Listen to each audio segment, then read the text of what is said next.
Hello everyone, welcome to Running Breakdown. Just going to go through some of my favourite sort of daily fast trainers, your up tempo, your fartleks, anything where you're going to do your workouts in. These are some of my favourite workout trainers at the moment. My newest is actually the floatride from Reebok, floatride Run Fast. Um, they're all good in their own different way. Some of them are better for sort of longer, consistent runs. That's the Pegasus Turbo 2. Some are more durable than others. So that's your Freedom 3 from Saucony.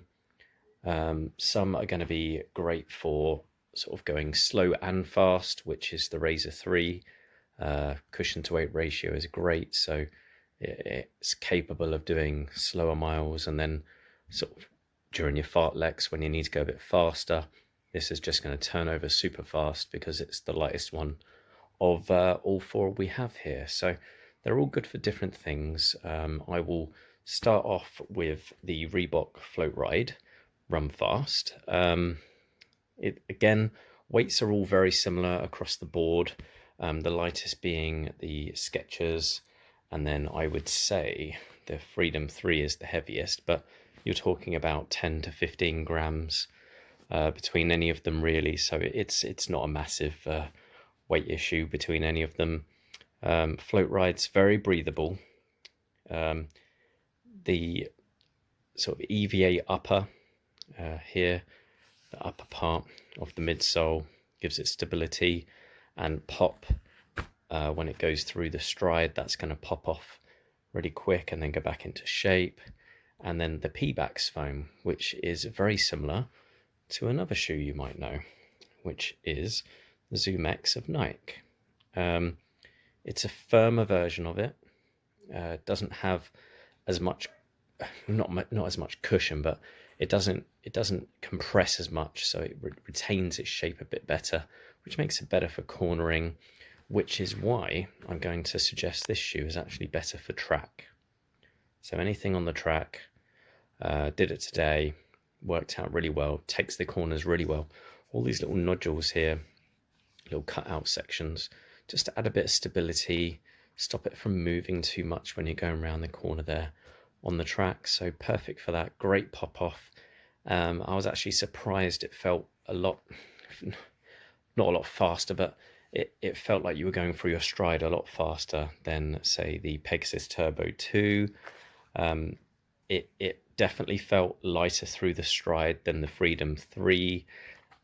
Its closest comparative for speed around the track would have been the Razor 3. However, with the Razor 3, the outsole just does not like the track, so I would not suggest the Skechers Razor 3 for the track. All right, so that's basically the Reebok Floatride Run Fast 2. If you can say that in one breath, you're doing better than me.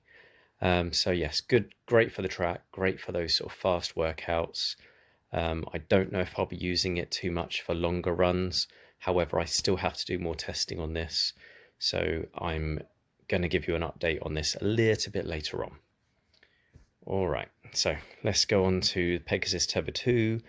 Better for those longer, consistent runs. You get a lot of cushion off that Zoom X. And the outsole is very durable, although it looks quite sparse due to the midsection here being exposed. I'm seeing very little wear at all. In fact, the only wear I am getting is off the toe off. So I'm expecting these to last, 400 miles plus, to be honest with you. I'd be a bit annoyed if they didn't last that long, maybe even 500 miles. So yeah, faster sort of consistent runs, your sort of tempo sessions, anything sort of 6 miles to 10 miles. I found the upper a little bit too dense for anything longer than that. I had a couple of hot spots when I did a couple of half marathons in them. Not that they're not capable of that. Just for me personally, the upper should have been a bit more stripped down, more of a mesh design. That's basically what I like. I like the mesh design shoes. Okay, so going to move on to the Freedom 3. What do I think the Freedom 3 is good at? Anything long. any sort of hard workouts, this is the most durable shoe of all of the 4 that I've put in front of you. The outsole, the crystal rubber here in the midsection and on the lateral and medial edges is just going to last forever. They did on the other shoes, on the Freedom 1 and 2. They will last on the Freedom 3 just as much. Now they added some sort of high durability rubber on the back head here, also on the sort of medial side here to give a bit more of stability there on the midfoot, and on the toe off area just to add a bit of grip. They've added a bit here, so you have a mixture there of crystal rubber, which is highly durable, and then sort of high density rubber, which is going to be a bit more tactile, isn't going to last as long, but it's going to give you better grip for your stride, which is why they added those 2 strips through the midfoot here. Upper is again very breathable, which is weird because it looks a bit sock-like, but actually it's very breathable. Never had many hot spots. The only thing you might get with it is the built-up heel. Some people may not like that. If you have Achilles issues, perhaps it's not the shoe for you. But myself, I'm fine on the Achilles area, so a bit more of a built-up heel, although it's not my preference. Aids with the lockdown in this shoe, which was an issue with iterations 1 and 2. The lockdown wasn't as structured as people would have liked, so they've updated that. That's the most durable shoe of all of them, really. And the TPU midsole Power Run Plus from Saucony is just amazing. The Triumph 17 won so many awards because of this. That's why it's better for sort of longer workouts, your half marathons, your 10 milers, where you need to be doing a good bit of speed there, but it can take the slow miles as well without an issue. And the final shoe, obviously the Skechers Razor 3. It's such a light shoe. For cushion ratio, it is the lightest of all of them. The only issue with it is the outsole. Not very durable. It's gonna, I mean, these are actually stone marks where the stones have just hit the midsole here and just penetrated it. It's like little holes. So it's quite strange. They are going to update it on the new version. You're going to have a square section put in here. It's also going to be Michelin rubber, if my memory serves me well. So it's going to be a more durable rubber. I would have liked to have seen a thicker outsole on the new version, but they're going to stick with the small sections here. They're not very thick, so it's all well placed, but they're not very thick, and it's not going to last forever. So this shoe, I would imagine, would be the least durable of all 4.